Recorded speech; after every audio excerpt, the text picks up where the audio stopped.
Hey guys, it's DemonHunter here. So I'll be trying to make you a kind of DemonHunter build. Sorry, not DemonHunter, a Barbarian versus DemonHunter build, or a build I use to beat Tyler the majority of the time. It's very simple. It has a very simple idea, and I'm pretty sure you can apply to either most builds against melees, or certain melees, most builds versus ranged classes, or you can even use it against melees. I have not tried it enough. I've just been fighting against Tyler most of the time, and also we're not really the most geared people. We haven't played Diablo in a long time. We finished it, and we just kind of thought, well, whatever, we'll just drop it because the game is kind of bullshit at the time. It's because we stopped around patch 104 or 103. It was a really hard time. Anyway, so we're back now because PvP patch is fun, and we also kind of missed the game, to be honest. So I'll show you the build that I kind of had for going against Demon Hunters for him, anyways, because he was stacking a lot of sentry guns down and traps down and throwing lots of nether tentacles in my way. Anyways, so it's a very simple idea. I'm using a two-handed barb. So first, primarily bash, and bash is a very simple concept. You just make it stun. The clobber rune on bash will allow you to stun them. You have about a 1 in 3 chance of stunning them for 1.5 seconds. That's enough time to maybe get 2 hits in or 3 hits on, because I am using a two-handed weapon, so it's really slow.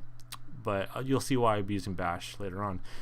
Rage, sorry, that's my second, or my right click will be Wrath of the Berserker with Striding Giant rune. This is very critical against probably the Demon Hunters, because Tyler had the idea of stacking lots of knockback, and knockback is really horrible.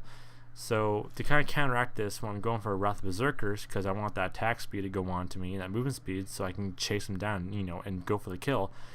Add dodge chance of 60%, so I can dodge all that knockback.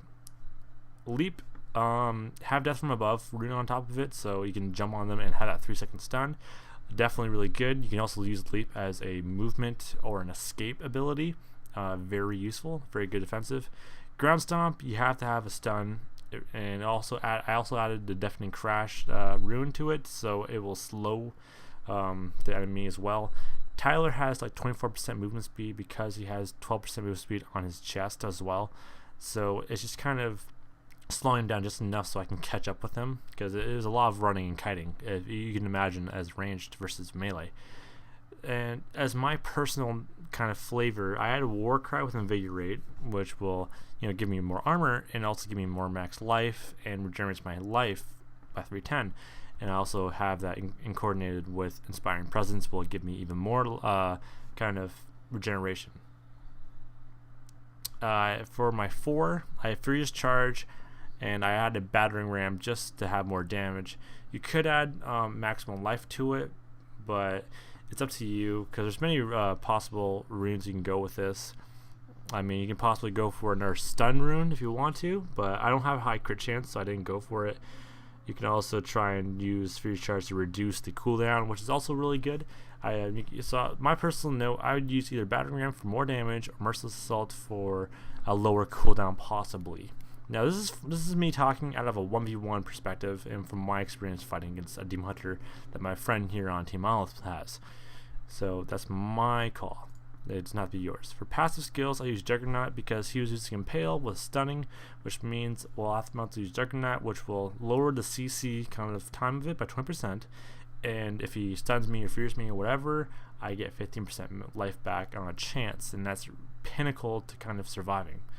Now the second passive, I use Armor, Nerves of Steel, which will increase my armor, and armor in this game reduces all damage, and you can even kind of mouse over, and it does say reduce all damage from all enemies of the same level as you, so it's very good to kind of stay alive. And then I use Inspiring Presence, of course, like I said before. You use that in accordance with the shout I listed before. Now you don't have to use these. I'd use Juggernaut regardless, but Inspiring Presence, Nerves of Steel, and the other one can go away. So if you didn't want the shout of Warcry, and say you wanted something more kind of for sure, like maybe Ignore Pain and go for like Reflection and reflect all the damage back to them, and maybe add Thorns to your bullshit, it's up to you. You can drop Inspiring Presence and definitely go for Superstition. That would be really good against casters and whatnot, because casters are not very physical. Another thing I kind of looked at was maybe going back to Ruthless to get that chance and damage up. and or you can go for, I think, tough as nails as well. It's up to you really, but superstition will be really good for kind of wizards and whatnot.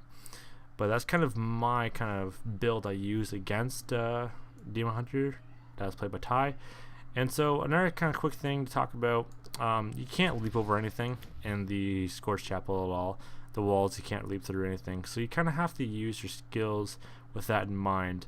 So if I'm being chased from kind of in the church itself, I can't jump over the wall like I could like anything else in the game, because even though there's no rooftop, I have to go around it. Yeah, I have to go around. So that's why loop and furious charge are really good skills, because you can go around and you can, like, let's say for example, he caught me out right here and he's in over there somewhere. I can just charge in and then jump away and get to the other side, because there is a sight. There's actually like an area, or a kind of a depth perception you want to call it, or a kind of a sight line where there is you have to break the line of sight. Like, there's a lot of LOSing you can do, and breaking LOS will allow you to, run away. So for example, if I'm being chased out here by the fountain here, I can just charge down, jump over here, and he'll probably, knowing people, he'll probably go here or way over here to cut me off, thinking I'll go over here.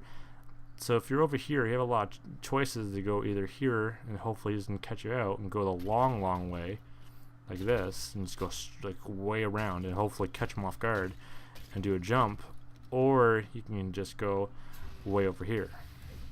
That's definitely up to you.